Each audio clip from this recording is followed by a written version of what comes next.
Join with me now in our prayer of preparation. May the words of my mouth and the meditation of our hearts be acceptable in thy sight, O Lord, our strength and our Redeemer. Amen. Amen. Before we start today, I want to share something with you.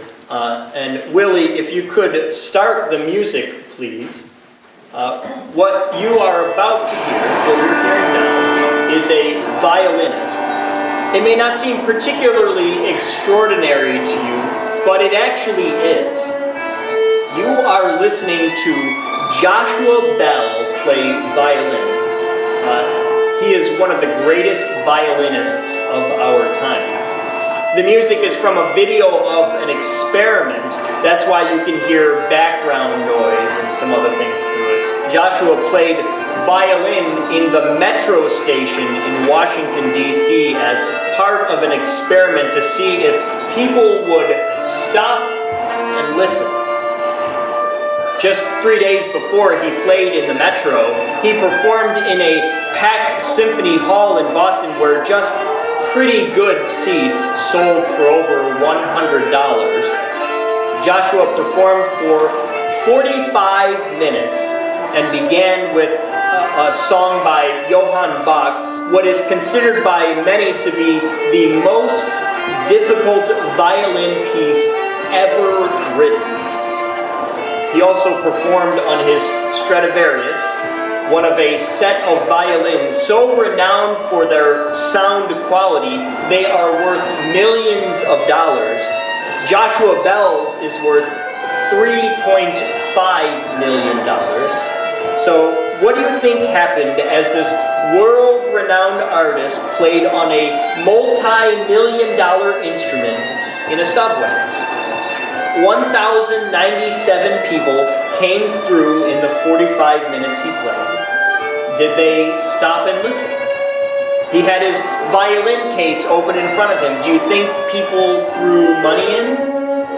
I'll come back to these questions in just a bit. And Willie, you can silence the music now. Today, we begin a series on what is perhaps one of the most dreaded aspects of our Christian faith. For many people, this topic is so repulsive, the main word to describe this activity has been stricken from their vocabulary. That's why it has become associated so closely with a particular branch of the Christian church, a group that has very negative or very positive connotations depending on who you ask. What could this topic be? What could inspire such dread in people? It's evangelism, of course. Our notions of evangelism, though, may be very skewed by the media or by right-wing evangelicals or even by family members. So I feel that it's necessary to do a little preliminary work before we actually talk about how to do evangelism. So what is evangelism first? Simply put, it is telling other people about the good news of Jesus Christ. Some argue that to evangelize, you have to save souls, and the only way to make that happen is by telling everyone you know about Jesus until they get so sick of you that they don't want to talk to you anymore. Others say there is no need to evangelize. If you are a good person, that is enough. They might say evangelizing denies the good that is already at work in others or the good done by other world religions. I find myself in neither of those extremes, although to be honest, that was not always the case. When I was a teenager, my brother was attending Bible school in upstate New York. When he came home from school on break, he asked me to go to the mall with him. I said yes, and on the way there, he told me that we were going to do some evangelism. He said, all I have to do is follow him around, so I did. In the mall, we would walk up to complete strangers, often people on the go, and my brother would try and engage them in conversation. He wanted to tell them very directly about their need for Jesus Christ and for their soul to be saved. I remember feeling very awkward during these conversations. Many scoffed or simply walked away. I also remember having pretty serious doubts about the effectiveness of this cold call approach. In fact, over time I found myself on the other side of the debate, wondering if it was even necessary to tell people about Jesus. Couldn't people just find their way on their own? Well, by now you're probably getting a little anxious about what happened to Joshua Bell, right? The director of the National Symphony Orchestra was asked the same question about this experiment. He was certain that a crowd of at least 75 to 100 people would gather, and that he would make perhaps $150. It turns out that as this master of the violin played, and 1,097 people passed through, only 7 of them stopped to listen. Counting change, he raised just over $32. These people of the D.C. area missed the opportunity of a lifetime. I think when we talk about evangelism, we are not talking about berating people or demanding a response from people.